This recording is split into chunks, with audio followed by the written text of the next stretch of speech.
j'accueille deux personnes. Nicolas Baron, bonjour.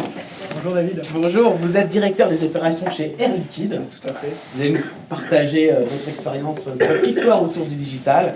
Et j'accueille avec moi également Stéphane Vadé. Bonjour David. Bonjour, on croirait un jeu télé là. N'hésitez pas à vous asseoir. J'ai l'impression qu'on va buzzer. Il n'y a pas de buzz. Il n'y a rien à gagner. Hein. Non, on est prêt. On est prêt, on est prêt. Allez, je suis. On va commencer par vous, Stéphane Vadé. Vous êtes DRH de Livebag, chef d'établissement. Livebag, c'est Autoliv Livebag, c'est bien ça? Tout à fait. Alors juste pour donner quelques indications sur l'entreprise et son secteur d'activité, le groupe Autoliv, c'est un équipementier automobile. Il dispose aujourd'hui de 66 000 collaborateurs dans le monde. Vous en avez un peu plus de 2000 en France, répartis sur 4 sociétés différentes. Et je représente le site qui est basé en Bretagne, à Pont-de-Buis, dans le Finistère. C'est un site de 600 personnes et qui est un site de l'industrie chimie puisque nous disposons d'une expertise dans le domaine des produits pyrotechniques. Et notre mission, c'est de concevoir et de fabriquer des générateurs de gaz qui constituent l'un des composants essentiels de l'airbag aujourd'hui. Pour notre sécurité. Très voilà. Bien. Alors votre histoire à vous, elle commence il y a quelques mois, il y a quelques années. Comment est née l'idée de faire rentrer Livebag dans une transition digitale? Alors, ce qu'il faut savoir, c'est que à l'intérieur du groupe Autoliv, l'innovation est permanente. La sécurité automobile, c'est un domaine dans lequel on innove énormément. Et le groupe demande à ce que toutes ces entreprises, toutes ces filiales participent à cette innovation. Et une entreprise basée en France aujourd'hui, dans un groupe international, doit relever un premier défi. C'est le défi permanent de la compétitivité. S'il n'y a pas de compétitivité pour nos entreprises, nous disparaîtrons. Et l'enjeu qui existait dans l'entreprise depuis plusieurs années, c'était, dans notre process industriel, de pouvoir intégrer tous les ans, régulièrement, de l'amélioration continue, de la proactivité et de l'innovation industrielle. Et venir sur la transformation numérique de l'entreprise est une idée qui s'est imposée naturellement en prenant en compte deux principes. C'est que la performance de l'entreprise est étroitement liée à la capacité de ses collaborateurs à s'y sentir bien, c'est-à-dire améliorer aussi la qualité de vie des salariés au travail. Derrière, nous avons lancé il y a maintenant 3 ans une première réflexion à la tête de l'entreprise, de Livebag, pour dire notre capacité à capter des marchés demain, dans les années à venir, rester compétitif à l'intérieur du groupe Autoliv, nécessite pour nous d'adapter l'entreprise en la transformant numériquement. Voilà l'historique du projet. Et alors du coup, quels ont été les axes de travail par où vous vous en êtes pris pour commencer? Quels ont été les premiers projets? Alors, les premiers projets, ça a d'abord été de mener une réflexion au sein du comité de direction, élargie à un certain nombre de cadres et de managers clés, qui a été de dire qu'est-ce que l'on veut pour l'entreprise demain et comment nous allons pouvoir y faire adhérer l'ensemble des collaborateurs. Parce que je l'ai entendu dans des propos de Georges Schébert qui a parfaitement décrit tous les enjeux humains de la transformation numérique. On ne peut pas mener un tel projet sans aller chercher l'ensemble de ses collaborateurs. D'une part parce qu'il faut lever tous les doutes liés à la transformation des métiers, on aura peut-être l'occasion d'en reparler, et surtout il faut lever les peurs, c'est que la transformation numérique, ça va changer les métiers, ça va faire évoluer les hommes, ça va les faire grandir au service de la compétitivité de l'entreprise. Alors vous avez travaillé sur l'automatisation des flux, ouais. Sur la maintenance des équipements de production. Ouais. Je continue. Ah oui, 5 thèmes, vous en avez 5. Sur la communication machine to machine. Et human to machine. Human to machine, et sur la data analytics, c'est le stockage des données informatiques. C'est ça vos premiers axes de travail? Alors, ce sont 5 axes de travail qui ont été identifiés en reprenant un principe et un propos que j'ai entendu tout à l'heure, c'est que la transformation numérique, on ne la décrète pas pour l'ensemble de l'entreprise. On démarre petit et on essaime. Donc aujourd'hui, nous sommes dans la phase, après 18 mois de projet de transformation numérique, nous sommes dans une phase de transformation d'un atelier de l'entreprise qui va se terminer à l'été 2020. Et cette phase de transformation va être ensuite déployée progressivement aux autres ateliers. Et sur les 5 thèmes que vous avez notés, nous avons cette prise en compte des outils qui doivent être intégrés dans l'évolution de l'entreprise demain. Et prioritairement, nous sommes dans un premier temps sur tout ce qui touche au manufacturing et à la supply chain, avec la prise en compte de tout ce qui est data analytics, stockage dans le cloud et intégration de ces nouveaux outils dans la vie quotidienne de l'entreprise. Alors je vais en venir à vous, hein, Nicolas Baron, dans quelques instants, mais juste avant, j'aimerais comprendre quels ont été les effets, puisqu'il y a un ROI, qu'est-ce qu'on peut déjà voir après 18 mois dans un atelier, en termes de retour sur investissement, n'ayons pas peur des mots, ils peuvent être financiers, humains, rétention de collaborateurs. Qu'est-ce que vous avez pu observer, vous, Stéphane Vadé? Alors, la première chose, c'est la prise en compte d'outils nouveaux. Il faut intégrer dans la vie quotidienne et dans la façon dont nous fabriquons un produit tout un ensemble, alors que ça peut être, on va partir d'un logiciel nouveau, d'un outil, par exemple dans le transport des pièces, on va utiliser ce qu'on appelle des AIV, hein, donc des robots qui vont faciliter la vie de l'opérateur, qui vont réduire le port de charge des opérateurs et qui vont prendre en compte tout ce qui est la vie de l'atelier, ou la vie d'une partie d'un atelier, de la commande d'un composant à la livraison du produit fini. Et ça, ces changements-là, on les intègre au travers ces outils de la numérisation, des moyens techniques qui sont donnés aussi aux opérateurs pour pouvoir prendre en compte, si je prends l'exemple de la maintenance prédictive, de machine to machine, c'est donner des outils à l'opérateur pour mieux analyser l'évolution de sa ligne ou le comportement de sa ligne de fabrication pour pouvoir anticiper les effets sur la production. Et je vais dire réduire le nombre d'aléas qui vont être traités. Si vous réduisez le nombre d'aléas, vous augmentez votre efficacité. Très bien. Nicolas Baron, vous êtes directeur des opérations d'Air Liquide, donc un grand groupe avec peut-être une capacité d'investissement plus forte que certaines PME. Néanmoins, vous avez pu rentrer, vous, dans cette ère du digital, avec aussi des projets très concrets et tout petits, qui commencent tout petits. Merci David pour cette question, parce que Mais de rien. c'est vrai, Air Liquide, on voit le grand groupe, on voit 2 projets qui ont été labellisés par l'Alliance pour l'industrie du futur, le programme Connect. On a connecté 20 sites industriels ensemble qui sont pilotés à distance depuis Lyon, et également un deuxième programme sur lequel on a eu une communication et on a été labellisé sur le programme Futur qui impacte mes usines, où on va transformer massivement la façon de travailler. Là, ce que je reviens vers vous, c'est voilà, moi je suis responsable de 5 usines, dont plusieurs sites Céveso. Je suis responsable de sites et je vais vous parler en fait d'exemples concrets qu'on a menés de transformation numérique à notre échelle, et je pense que ce sont une échelle de projets qui sont duplicables dans les PME en fait. On avait une problématique par exemple de paperless, d'enlever du papier sur des opérations de maintenance. On a là en place la TPM, donc le Total Productive Maintenance, dans certains ateliers où l'opérateur est clé. L'opérateur, avec son carnet de quart, prend le pouls des machines de ses ateliers, donc note. Le soir, l'animateur d'équipe récupère, renseigne dans un fichier. Ce fichier part à la maintenance. Derrière, on parlait d'usine 2.0, on a notre ERP qui gère la maintenance derrière avec notre GMAO. Mais la problématique, c'est que pour fermer la boucle, on était en boucle ouverte. L'opérateur avait donné l'information, mais n'avait pas forcément le retour de la maintenance, l'avancée du sujet, comment il était pris. Ce qu'on a fait, c'est qu'on parlait tout à l'heure de ressources, manque de personnel, et puis cette problématique qu'on peut avoir sur l'acquisition des problématiques digitales.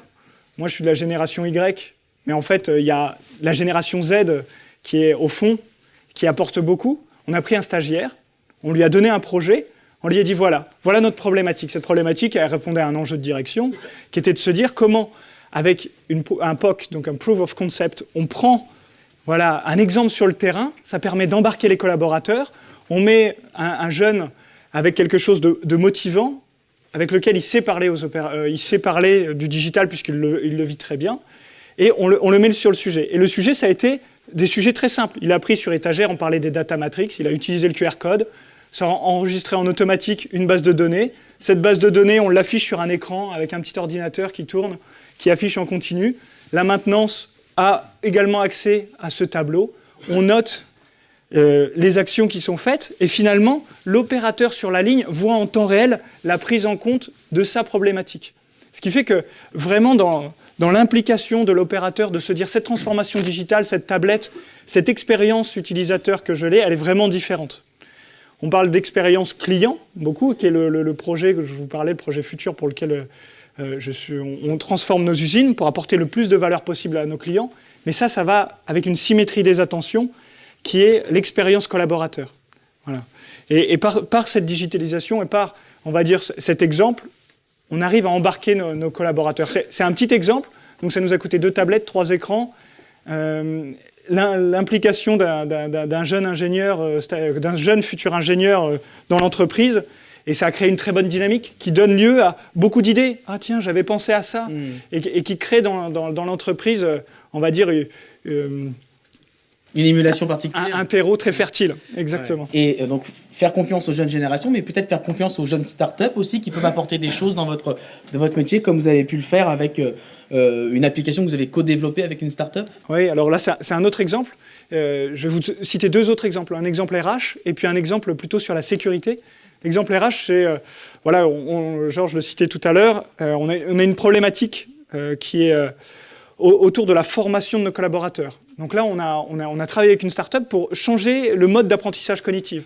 On a un système avec des vidéos, des quiz en ligne, etc., qui permet, comme on le disait tout à l'heure, un paquet de procédures à apprendre, c'est quand même beaucoup plus compliqué que de se mettre avec quelque chose d'interactif qui explique, qui est souvent fait par les pairs, par ceux qui ont le savoir. Donc ça permet d'impliquer tout le monde et ça permet de rafraîchir de manière très récurrente, voilà, le savoir chez les gens. Et même chez les opérateurs les plus aguerris qui se disent « Ah !» Et puis ça permet aussi de faire évoluer le module. Donc ça, c'est le premier sujet qu'on avait monté avec une start-up. Et le deuxième sujet qui est aussi la plus tournée vers la sécurité, qui est la digitalisation des permis de travail. Et des plans de prévention. Et des permis de feu. Et tout ça qui est cartographié. Ce qui nous permet, par exemple, quand on a un arrêt de tranche ou voilà, un grand arrêt de maintenance, de savoir où sont les phases de coactivité, où est le risque. Et avant, vous savez, on avait ces grands classeurs en triple papier carbone où on écrivait les risques de la première activité, de la deuxième. Là, on a la synthèse, elle est partagée, elle est comment dire, et collaborative. Et en temps réel, on a la cartographie de l'usine, on peut voir où est le danger et à quel moment il est. Et ça nous permet comme ça de pouvoir aller faire des audits, de mener des actions particulières, de s'assurer qu'un permis de feu est bien terminé. Et je trouve que ça apporte beaucoup de valeur à la fois pour les opérationnels, pour les entreprises intervenantes, et qui nous permet comme ça d'avoir un taux de fréquence extrêmement bas, qui est, en comprenant nos entreprises extérieures, qui est aux alentours de 1,7 aujourd'hui. Très bien. Stéphane Vallée, comment s'est organisée l'entreprise pour ces changements qui ont subvenu ? Alors, cette question, elle a été traitée progressivement. Une fois que nous avons défini les grandes étapes du projet, il est apparu naturellement que nous devions adapter l'organisation de l'entreprise. Et après 6 mois de gestion du projet, nous avons mis en place une direction de la transformation numérique à l'intérieur de l'entreprise en dédiant une petite équipe qui est en charge de promouvoir la digitalisation et la transformation numérique du site de Livebag en prenant en compte 2 principes. Le premier, c'est qu'on a à appliquer dans notre atelier les principes qui ont été définis par notre plan. Et la deuxième action, c'est surtout de prendre en compte que la digitalisation n'affecte pas simplement le secteur dans lequel nous travaillons, le manufacturing, un atelier, mais aussi toutes les directions de l'entreprise. Donc nous avons une vision transverse qui est de développer la numérisation à l'intérieur, le numérique à l'intérieur d'une direction comme les RH, comme la finance, et je dirais peut-être la chose la plus importante, c'est qu'il ne peut pas y avoir de transformation numérique d'un site industriel sans prendre en compte, comme c'est le cas chez nous, l'activité engineering. L'engineering 4.0 est étroitement lié, est indissociable du développement du manufacturing. Donc nous avons dans notre plan la prise en compte également de la transformation au niveau de notre secteur R&D. D'accord. Et comment la filière vous accompagne dans cette évolution, Stéphane ? Alors, Livebag est impliqué depuis de nombreuses années dans les activités de l'association professionnelle de la chimie, de France Chimie. Et lorsque nous avons mené notre première réflexion sur la transformation numérique du site, nous nous sommes rapprochés de France Chimie. Nous avons expliqué les différents concepts. Alors, ce qu'il faut savoir, c'est que Livebag a d'abord mené cette action avant même que certaines actions concrètes qui viennent d'être présentées aujourd'hui aient été lancées. Mais pour nous, l'un des premiers défis, c'était obtenir le soutien du groupe Autoliv pour pouvoir lancer notre démarche. En clair, l'IFBAG a été un des 5 sites mondiaux du groupe à être financé pour pouvoir développer sa digitalisation dans un secteur de production. Par contre, on avait un deuxième enjeu. Le deuxième enjeu, c'était la formation de nos opérateurs, la formation de nos équipes. Et là, nous nous sommes rapprochés de l'OPCA-Défi.